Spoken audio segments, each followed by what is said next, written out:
बहुत सारे स्टूडेंटों के मेरे पास मैसेज आ रहे थे कि हमारे को स्टडी रूटीन बताइए कि हमारे को कैसे पढ़ाई करनी चाहिए। आपको पढ़ाई करने का सबसे बेस्ट तरीका ये है कि आप सबसे पहले जो अपना कंटेंट है उसको फिक्स कीजिए। जिसको कंटेंट है इसको फिक्स करने का प्रयास कीजिए कि जो भी कंटेंट है आप इसको फिक्स कर लीजिए कि आपको कौन कौन सी बुक्स पढ़नी है, कौन कौन से सब्जेक्ट पढ़ने हैं और आपको किस एग्ज़ाम की तैयारी करनी है। ये सारी चीज़ें आपको पता होनी चाहिए कि आपकी ये सारी चीज़ें फिक्स होनी चाहिए कि आपको कौन सा कंटेंट पढ़ना है, किस एग्ज़ाम की आपको तैयारी करनी है, उसके बारे में आपको ईच एंड एवरीथिंग सब कुछ पता होना चाहिए।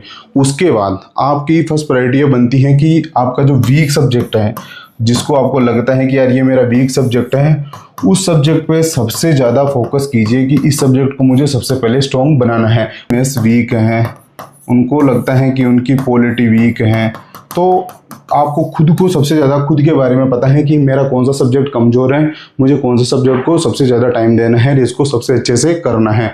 तो आप सबसे पहले उस सब्जेक्ट पे काम कीजिए, उस सब्जेक्ट को अच्छे से पढ़ने का प्रयास कीजिए। और आप जो बात करते हो कि हमारे को कितने घंटे पढ़ने चाहिए, कि आपकी प्रॉब्लम में ये है कि आप सारे दिन ये पूछते रहते हो कि 6 से 7 घंटे पढ़ने से ही सिलेक्शन होता है, क्योंकि आपने दूसरे लोगों के मुंह से सुना है कि, और बहुत सारे बोलते हैं कि मैं तो बिल्कुल नहीं पढ़ता था, मैं तो 3 से 4 घंटे पढ़ता था, उसमें मेरा सिलेक्शन हो गया, मैंने बहुत सारी चीज़ें कर ली। फिक्स रूटीन बना के नहीं पढ़ना है, ये सबसे बड़ी गलती करते हैं स्टूडेंट की। वो फिक्स रूटीन बना लेते हैं, रोबोट बन जाते हैं कि नहीं मेरे को तो सुबह 7 बजे उठना है, 7 बजे उठ के पढ़ाई करनी है, ये कंप्लीट करना है, वो कंप्लीट करना है। आपका रूटीन बहुत ईजी होना चाहिए, ईजी होना चाहिए, वो ज़्यादा हार्ड एंड फास्ट नहीं होना चाहिए कि आप फॉलो नहीं कर पाओ।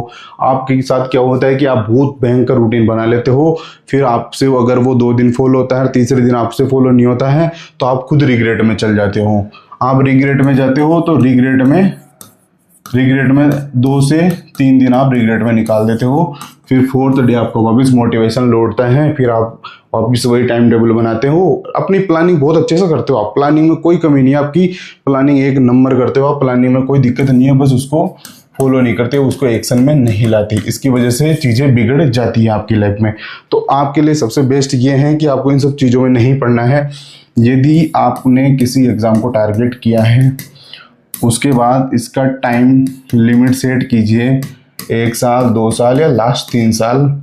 इसके बाद इस एग्ज़ाम के बारे में, इसका सिलेबस के बारे में सब कुछ जान लीजिए, ईच एंड एवरीथिंग इसके बारे में जान लीजिए कि ये एग्ज़ाम क्या कहता है, इसके बारे में कैसे पढ़ना चाहिए, कौन सी बुक्स आती है ये। उसके बाद अपना कंटेंट फिक्स कर लीजिए। कंटेंट ऐसा लेके आना है जो अच्छा हो, स्टैंडर्ड कंटेंट हो, और इसमें अपनी एनसीईआरटी को शामिल करना है, क्योंकि आपकी एनसीईआरटी से सबसे ज़्यादा क्वेश्चन बनते हैं। इसको स्किप नहीं करना, इसको इसमें ऐड करना है। जो भी आप बुक लाओ उसमें उसको ऐड करना है। ये टाइम टेबल उन बच्चों के लिए है, यहाँ आप इसको एडजस्ट कर लेना। जो भी बच्चे एसएससी की तैयारी कर रहे हैं उनके लिए यहाँ उनको एनसीईआरटी को छोड़ देना है, उनको जीके करना है, उनके बाकी सब्जेक्ट उन पे फोकस करना है। लेकिन जो भी राजस्थान एग्ज़ाम की, यूपीएससी एग्ज़ाम की, पीसीएस एग्ज़ाम की तैयारी कर रहे हैं, उसको एनसीईआरटी 100% पढ़नी चाहिए, अच्छे से पढ़नी चाहिए। इसके बाद एक अच्छा सा नॉर्मल सा टाइम टेबल बनाना है कि मुझे डेली अपने सब्जेक्ट को, जैसे कि आपका सब्जेक्ट है पॉलिटी, सबसे पहले मैंने आपको ट्रिक बताई थी कि सबसे पहले आप पॉलिटी को कंप्लीट करोगे, इसको बहुत अच्छे से कंप्लीट करोगे, इसको 3 से 4 बार पढ़ोगे, 3 से 4 इसके रिवीजन होंगे, एमसीक्यू क्वेश्चंस होंगे, मतलब इसको कंप्लीट कर लोगे कि एग्जाम से पहले इसको आपको रिवाइज करना पड़े, इसको आपको ऐसे पढ़ लेना है, ऐसे समझ लेना है। ऐसे जब आपका पॉलिटी कंप्लीट हो जाए फिर आप जाइए हिस्ट्री पे, फिर आप हिस्ट्री को भी ऐसे ही कंप्लीट कीजिए, फिर आप जाइए ज्योग्राफी पे। आप प्रत्येक सब्जेक्ट को ऐसे कंप्लीट करोगे ना तो आपको क्या कॉन्फिडेंस भी रहेगा, आपको एक अच्छी अंडरस्टैंडिंग भी आएगी और चीज़ें आपको क्लियरिटी के साथ आगे बढ़ेगी। अभी आप क्या करते हो, अभी आपकी प्रॉब्लम ये है, जैसे कि हिस्ट्री है, हिस्ट्री को आपने पढ़ लिया 1 घंटा, फिर आप पॉलिटी पढ़ लिए 1 घंटा, फिर आपने करंट अफेयर पढ़ लिया, आपने 1 घंटा। तो ऐसे क्या चीज़ें आपकी मिसमैच हो जाती है और आपको बिल्कुल चीज़ें समझ में नहीं आती हैं।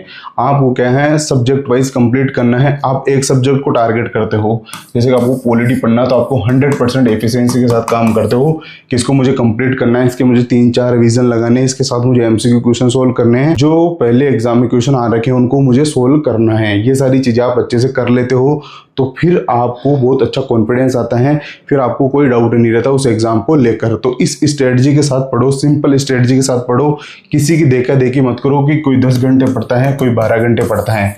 आप स्टूडेंट हो, आप इंसान हो, तो आप अच्छे से पढ़ सकते हो, कोई दिक्कत नहीं है। आपकी किसी दिन पढ़ाई 12 घंटे होगी तो आपकी किसी दिन पढ़ाई होगी ही नहीं। यदि आपका मूड अच्छा नहीं हो तो 1-2 दिन का आप ब्रेक ले लीजिए। वैसे इंसान बन के पढ़ना, आपको रोबोट बन के नहीं पढ़ना है कि आपके रोज़ 10 घंटे पढ़ाई हो, ऐसा कोई ज़रूरी नहीं है। तो आप जैसे आपसे पढ़ाई होती है वैसे आप अपनी पढ़ाई करने की कोशिश कीजिए। किसी से अपना कंपैरिजन मत कीजिए, किसी से तुलना मत कीजिए, क्योंकि आप तुलना करोगे तो आप कभी आगे नहीं बढ़ पाओगे। आप तुलना कीजिए अपने काम से कि आज कल मैंने कितना पढ़ा है, आज मुझे कितना पढ़ना है, कल मुझे क्या करना है। तो इससे ही आपका एग्ज़ाम क्वालिफाई होने वाला है। आपके कोई भी डाउट्स हो तो मुझे मैसेज आप कर